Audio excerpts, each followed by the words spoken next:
So my intention in this video is to attack the CIA. Let's keep it simple here.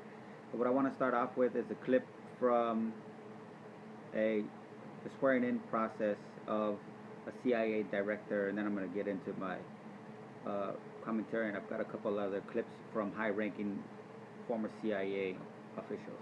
Please.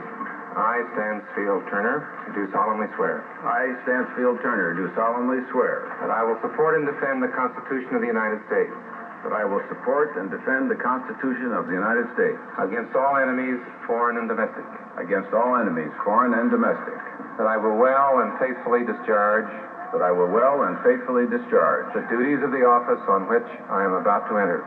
the duties of the office on which I am about to enter. So help me God. So help me God. Mr. Director.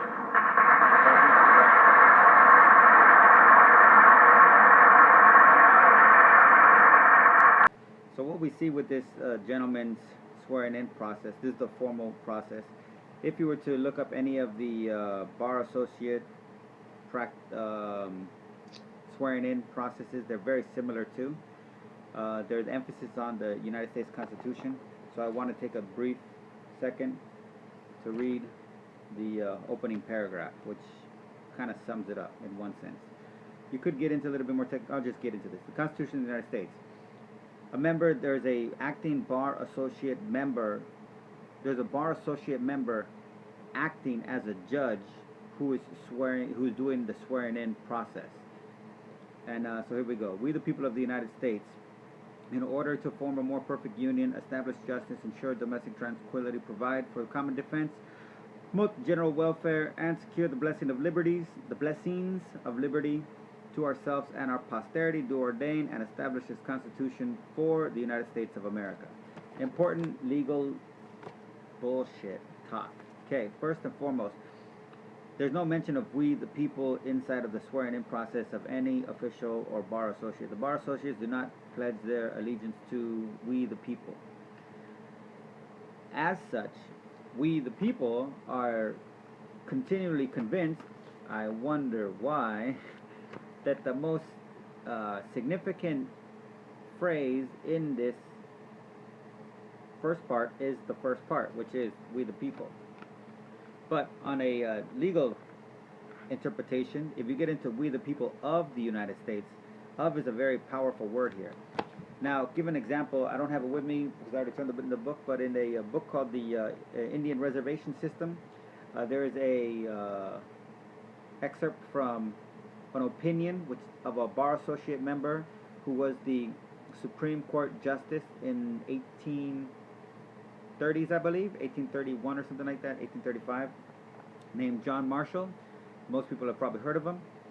This gentleman, who's a bar associate member acting as the Supreme Court Justice, provided a opinion on a case that involved that the Cherokee Nation brought against the state of Georgia, which was usurping and robbing their land and killing their people, state sanctioned and civil.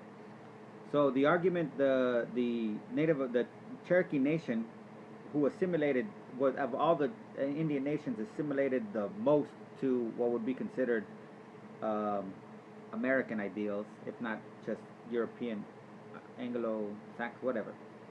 But anyways, they assimilated the most, and they had treaties that they used as a foundation of their case, which the foundation of your case is supposed to be exactly what your case is built on. So if your foundation is weak, your case is weak.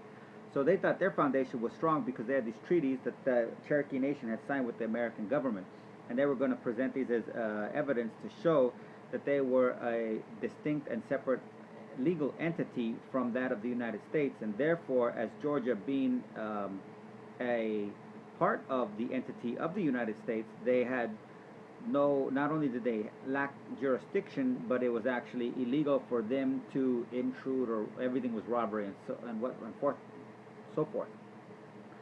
What the judge, the bar association member, acting as the justice, came back with was that the very submission of the treaties, in summary, the very submission of the treaties as evidence to the individuality, so to speak, of the Cherokee Nation demonstrated that the Cherokee Nation was dependent on the status of the United States government in order to clearly identify themselves, which in turn, according to the justice, this is kind of a vague paraphrase, but not too vague. He used these terms that they essentially made the Cherokee Nation equal with that of most United States citizens, or under the authority, accesses, privileges, and protections that most citizens of the United States were likewise afforded or subject to. It's kind of, again, it's legal, so it's designed to be vague. It's all about manipulation, control, and rape, essentially. So, as such, he ruled in favor of Georgia, and this is where they took all the Cherokee, and then they did the Trail of Tears. You can check that out. So, likewise, the further into the ruling, the justice has already associated the Cherokee Nation with the general U.S. public. But further into the ruling, he states the relationship is much like that of as that which would be defined as pupillage, as that of a ward to relationship with their guardian.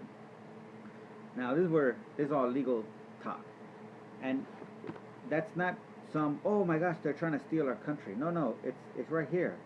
We the people is the first part, yes, and it's the most emphatically screamed, and oh yeah, it must be most important because look at how big the letters are. But when it says we the people of the United States, see, it's associating the people as property of pupillage of the, and in the guardianship or the tutelage of the United States. And as it goes on to say, in the order blah blah blah blah blah blah blah blah blah, to the last little part, do ordain and establish this Constitution for the United States of America. All of these oaths from the bar associates and these directors and the president and everything like that, they're to the Constitution. The Constitution is ordained and established for the United States of America, and the people that are of the United States of America are not qualified as equal. It would be a different story if it was so written, we the people, something along the lines of we the people of which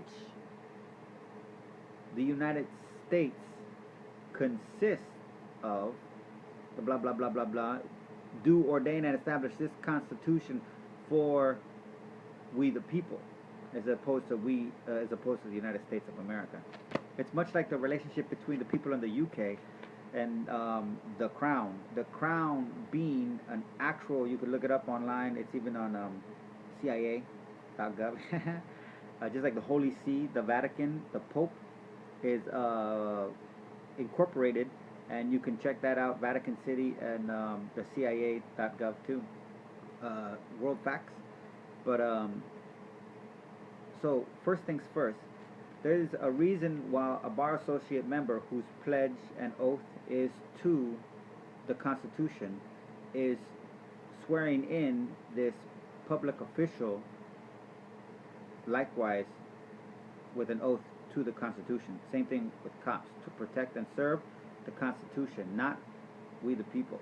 The Constitution supersedes the people, and the Constitution is that ordained and established for the United States of America, which is a distinct entity, as it's demonstrated by the very first line, we the people of the United States, separating the people from that thing called the United States. Okay, next.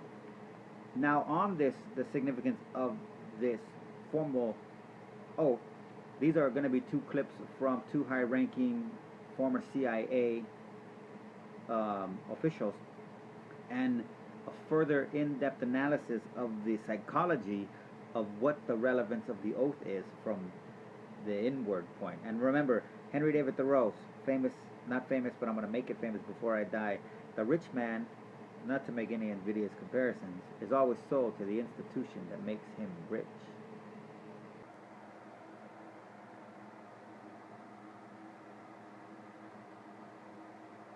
That's a terrible thing for a man who came in, signed an agreement to keep the secrets that he was going to learn in the process of his employment, and then go out and violate that agreement. I just think that's plain wrong, and I think it should be punishable.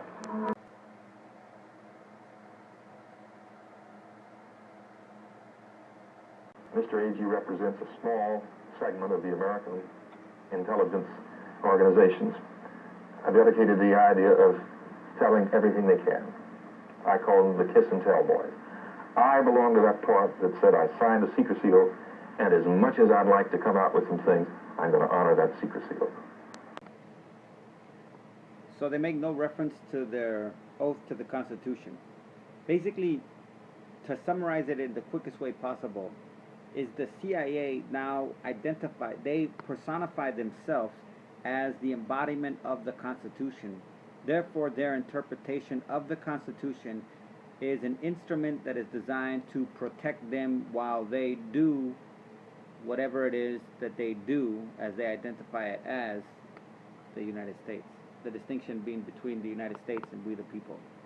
They are the United States, and we clearly, as we self-identify, are we the people. And by paying taxes, we consent to the whole apparatus, and you know, that's the way it goes. But how did the CIA come into operation? Came into operation after World War II, and on my take on that, I got a theory on that too, which I just recently developed. My theory on that is that it's a well-established fact that there were major United States corporations that were heavily involved in backing fascist groups in Europe during the 20s and the 30s. My grandfather was in World War II. He was a B-17 belly gunner, the Flying Fortress, and he flew over 100 missions. Typically, you only flew 27 or something like that, and then you were sent back. But he was an idiot, and he was Mexican, and all these brave... World War II was an interesting thing because they had the draft there too. Studies after World War II, you can find this in a book called On Killing, that the Pentagon did, showed that during World War II, only 14% of active duty in combat U.S. troops, when they had an enemy in the line of fire, that being a Japanese personnel or Japanese soldier or a Nazi in the line of fire, the first shot that they did, they shot with the intention to kill. Only 14% shot with that. The rest of them actually shot off to the side with the intention not to kill. Which is that's the Pentagon. You can find that in On Killing, which is required reading for all officer training at West Point. I haven't read the book though. I haven't even seen it, to be honest with you. I just know about it. So anyways, but leading up to that, because America was very stagnant when it came. There was a segment, World War I, there was a small segment that was pro-war. If you get into something that you want to get in a little quick deep, Nikolai Machiavelli's book, The Prince, basically equates the entire existence of a republic for the sole militarization of the general public. I think that's why they call it republic. That's just a guess though. But anyway, so as such, in America at this time, the pro-war sentiment had died down, probably because of the effects. I mean, it wasn't completely gone. You still had, there was resentment coming in. After, like even in the Spanish-American War, Americans were convinced to go to the war for all of these good and noble causes with Cuba, but then ended up getting stuck in the Philippines and Costa Rica and various other places that Spain had. And after the war, but they were joined convinced that no, there wasn't going to be any long-term commitment. And so on a soldier level, there was a resentment. And there was also the continual, we see it now, the continual long ill treatment of veterans once they got home. So like in World War I, there was a massive strikes at the White House from veterans because they were abandoned. The veterans nowadays, they're a lot more psychologically deconstructed, so so they don't have the capacity to organize on that level. But the veterans of World War I were pissed, and they were about ready to take up arms because they saw it. I wonder why, as a threat, not only as a threat to their well-being and their not only their livelihood, but their lives in general. So, but okay, back to World War II. So my grandfather was a belly gunner, and so these soldiers would come up to him, and they weren't prone to be killers. My grandfather, I don't know, he's just trying to do it like a dog, just do what he's told. He's a good man, I guess. So they would come to my grandfather and be like, oh, you know, Eddie or Zavala, you know, my wife's pregnant. She just had a, you know, my kid's gonna be due. You know, could you take a mission? Oh, my baby's sick. Oh, my mom's got in a car accident. So everybody word got around that if you ever needed somebody to hit your spot, you can get Zavala to take your spot. So he took a lot of spots, and at the threat of being court-martialed for taking their spot. So he could have gone to jail for it too. But as such, the reason that they were always worried was because they were, for the most part, always set for the point planes, or the first plane, whatever it was called, I forgot. So anyways, one of the stories my grandfather tells me is that while he was flying in the point plane, they were flying over a factory, and the factory was a Ford factory, and it was still operational. And this is he was in Germany, or over Germany, in Europe, and under Dwight Eisenhower. And so while they were flying over, and he was looking at the Ford sign and the factory, and the sign lit up. He took it upon himself to shoot out the sign with his two big 50 calibers, and he used to do the sound. But anyways, and when he shot out the sign, immediately the captain got on the radio and said, "Hey, what's going on? Who shot? Who shot?" And he said, "It's me, sir. It's Zavala." He said, "What do you want to get court-martialed?" And he said, "No, sir." He's like, "Don't you understand? We have orders. We're not to hit any American factory here. You know that." And he said, "Well, sir, I just thought if the planes behind us, because they were flying back from a mission, saw the light on the horizon, they might think that we were taking fire and do evasive maneuvers, and that might jeopardize and he's like, "Look, you smartass, if you do anything like that again, you're going to be court-martialed." But that was a story that he told me a couple times that I never found relevant. But later on in life, I found out that there were major United States corporations had a big role in what happened in Germany, in the rise of the fascists that we came to be known as socialists, Nazis. But the money that they got back with, you had stuff like Unical, Union Oil or something like that, that were putting money into the Hitler's National Socialist regime, because it was a right-wing group. And you had even when it got higher, but leading up to it, I forgot who it was exactly. There were a few entry-level supporters that were giving them money, because in the beginning Hitler was seen as by most Germans as a nut job. No one was really listening to him. It was as he got more money, which bought allegiance from more people. Generally, they target military and police because they always have resentment against the public for not providing them the money they're due for the great service that they provide. They're the kings of the jungle, law enforcement officers, LEOs.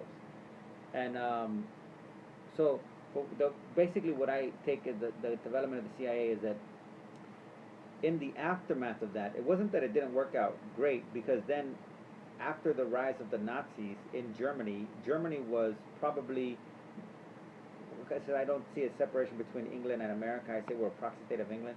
So, but in that point, Germany was basically like the only real contender to the United States. And with the rise of fascism and the ability to go in there and utterly destroy it, and then the lucky event that what they ended up employing, the UK ended up employing Germany with promises like, hey, you know what, if you go after Russia and you can beat Russia, then you know what, we can make an alliance and sign some treaties afterwards. And that's why Germany put most of their attention on Russia, and they lost the majority of their troops. Russia lost 27 million out of the 55 million that died in World War II under the Nazi. That's how and there was only 6 million Jews died, but 27 million Russians died, and only 500,000 Americans died, and about 3 million British people. So, but I think that after that, what developed was this thinking like, okay, hey, this worked great.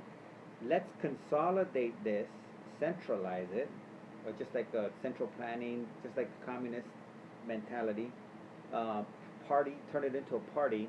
Let's consolidate this into basically a party line, so that moving forward we can have a more coordinated and maybe even multifaceted effort. Like the military wants to be able to be prepared to be in 2 large wars right now. So as such, they did it, and they were able to do stuff like in Iran, Chile, and essentially what they did is they went from the ability to kill people to the ability to murder a state. And so the crux of the CIA was a state murdering utensil. In its success and successes, and even worse case in its unsuccesses that it was hampered for, it looked at like a little kid, like, well, I tried my best. That has turned inwardly, and most people agree that the CIA killed Kennedy, which goes to show that in the epitome of the whole thing, the CIA has assumed a role that essentially the Constitution is only referring to it. We, the people, belong to of the United States, and the Constitution is ordained and established for the United States, not for the people. And as such, the people that are in the CIA and the people that align themselves with the CIA find there's a psychological dynamic to it in which they identify themselves as the United States, as the sole United States, and making a fine line distinction between the people, and therefore not being subject to them. The people being subject in reverse to them, and therefore taxation with representation doesn't have the same significance, because they're, from their purview, taxation without representation means that they can tax us so that they can do their job, and therefore it is taxation with representation, because as long as they get the money to do what they want to do, then that's the culmination or the epitome of the Constitution as they see it. So they don't see themselves as terrorists, even though all of their activities align with terrorism. But they don't see themselves with murderers, even though the act of killing a person, especially because they do it intentionally with all the plotting and the step-by-step. And I'm going to continue to go into this. What would the world be without the CIA? They claim that it would be a lot more a dangerous place. Probably. What does that mean? Because they've turned they exist in it. It would be a more dangerous place for them because they exist in their own world, and without the CIA, all of those individual people, yeah, they'll be in grave danger, because not only do a lot of people want to kill them, and rightly so, but likewise they would be subject to mass amount of criminal trials, which penalties range from life terms in jail to capital punishment. So that's the gist of the CIA. As it's oath to the Constitution for a reason. Anybody that makes an oath to the Constitution is designating themselves distinct from we the people.